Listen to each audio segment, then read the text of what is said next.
Hello everyone, আশা করি প্রত্যেকে ভালো রয়েছো। আমার চ্যানেলে তোমাদের প্রত্যেককে স্বাগত।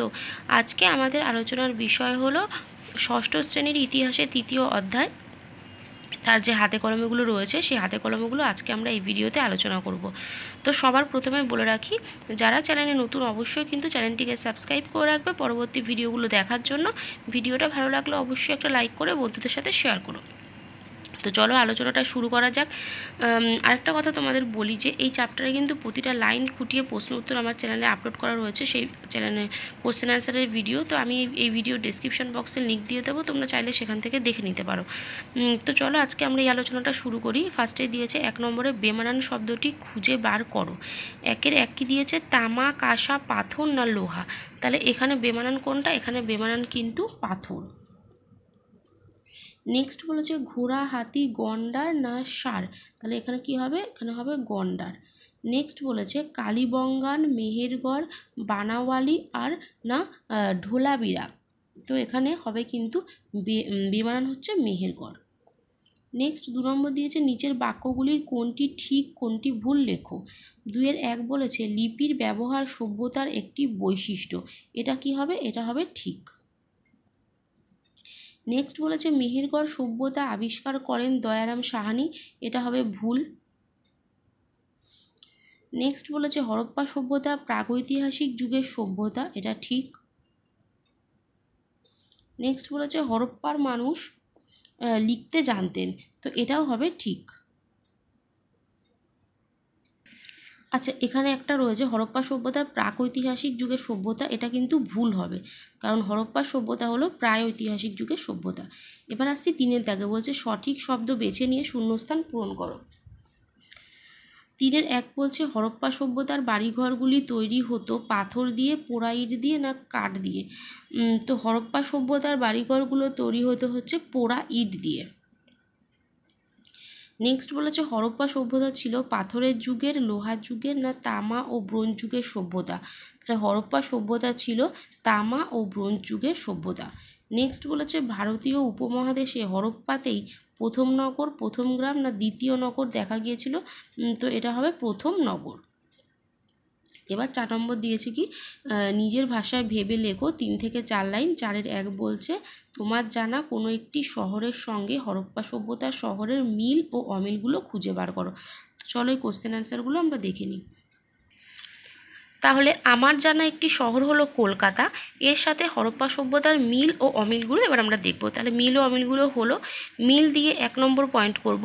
কলকাতা শহরে বড় বড় ইমারত বা অট্টালিকা আছে, আর হরপ্পা সভ্যতাতেও বড় বড় ইমারত ছিল। 2 নম্বর পয়েন্ট হচ্ছে কলকাতা শহরে পাকা নর্দমার মাধ্যমে জল নিকাশি ব্যবস্থা আছে, হরপ্পা সভ্যতাতেও পাকা নর্দমার মাধ্যমে জল নিকাশি ব্যবস্থা ছিল। 3 নম্বর পয়েন্ট হচ্ছে কলকাতা শহরে চওড়া ও পাকা রাস্তা আছে, হরপ্পা সভ্যতাতেও তা ছিল। এবার আসছি আমরা অমিলে। অমিলের 1 নম্বর দেখো হরপ্পা সভ্যতায় বিরাট স্নানাগার ছিল, কলকাতা শহরে বিরাট স্নানাগার নেই। 2 নম্বর হচ্ছে হরপ্পায় বিরাট শস্য ভাণ্ডার ছিল, কলকাতায় বড় শস্য ভাণ্ডার নেই। 3 নম্বর হচ্ছে কলকাতা শহরে রাতে বিদ্যুতের আলো দেখা যায়, যেটা হরপ্পা সভ্যতায় ছিল না। পরের প্রশ্ন বলেছে 4.2 বলছে সিন্ধু নদীর তীরে হরপ্পা সভ্যতার শহরগুলি কেন গড়ে উঠেছিল বলে তোমার মনে হয়। এবার দেখো উত্তর লিখবো। সিন্ধু নদীর তীরে হরপ্পা সভ্যতার শহরগুলো গড়ে ওঠার কারণ 1 নম্বর হচ্ছে কৃষি নির্ভর হরপ্পা সভ্যতার চাষের জন্য প্রয়োজনীয় জলের উৎস ছিল সিন্ধু নদী।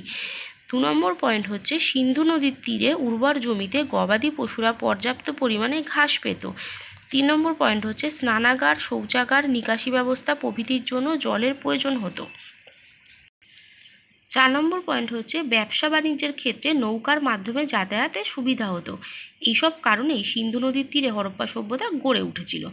নেক্সট কোশ্চেন বলছে 4.3 হরপ্পা সভ্যতায় কী ধরনের বাড়িঘর পাওয়া গেছে, সেগুলোতে কারা থাকতেন বলে তোমার মনে হতো। তাহলে প্রথমের কোশ্চেনটার উত্তর আগে দেখি, হরপ্পা সভ্যতায় কী ধরনের বাড়িঘর পাওয়া গেছে। দেখো হরপ্পা নগরগুলোতে বসতি অঞ্চল দুটি স্পষ্ট ও আলাদা এলাকায় ভাগ করা ছিল। শহরে অবস্থিত উঁচু এলাকাকে প্রত্নতাত্ত্বিকরা সিটাডেল বলেন। এই সিটাডেলে বানানো হতো জরুরি ইমারত। সিটাডেল এলাকা উঁচু পাঁচিল দিয়ে ঘেরা থাকতো। প্রধান বসতি ছিল নিচু অঞ্চলে। বাড়িগুলো ছিল পোড়া ইটের তৈরি। বাড়িগুলি কয়েকতলা বিশিষ্ট হতো।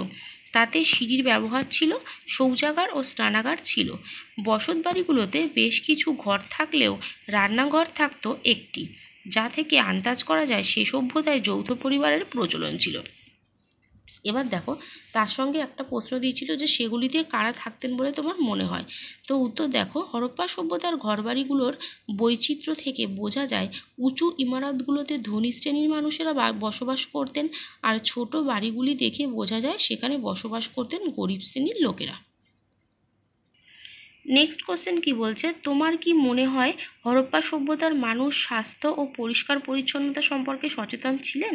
তোমার স্থানীয় অঞ্চলে স্বাস্থ্য ও পরিষ্কার পরিচ্ছন্নতা বজায় রাখতে হরপ্পার মানুষের থেকে কোন কোন বিষয়গুলি তুমি শিখবে? তো দেখো, আমার মনে হয় হরপ্পা সভ্যতা পরিষ্কার পরিচ্ছন্নতা সম্পর্কে যথেষ্ট সচেতন ছিল। আমার স্থানীয় অঞ্চলে স্বাস্থ্য ও পরিচ্ছন্নতা বজায় রাখতে হরপ্পার মানুষের থেকে আমি যা যা শিখব তা হলো, 1 নম্বর হচ্ছে উন্নত জল নিকাশি ব্যবস্থা তৈরি, 2 নম্বর হচ্ছে চওড়া পাকা রাস্তা তৈরি, 3 নম্বর হচ্ছে পাকা নর্দমা তৈরি প্রভৃতি। তাহলে আজকে আমরা কিন্তু 4 দাগ অবধি পুরো আলোচনা করে ফেললাম এই ভিডিওতে। 5 দাগটা বেশি ইম্পর্টেন্ট নয়, এটা একটা চার্ট তৈরি করতে দিয়েছে, তো তোমরা চাইলে নিজেরা করে নেবে চার্টগুলো।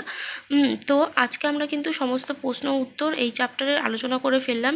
অবশ্যই প্রত্যেকে ভিডিওটা পুরোপুরি দেখো, অবশ্যই একটা লাইক করো, যারা চ্যানেলটাকে সাবস্ক্রাইব করনি সাবস্ক্রাইব করে রেখো পরবর্তী ভিডিওগুলো দেখার জন্য।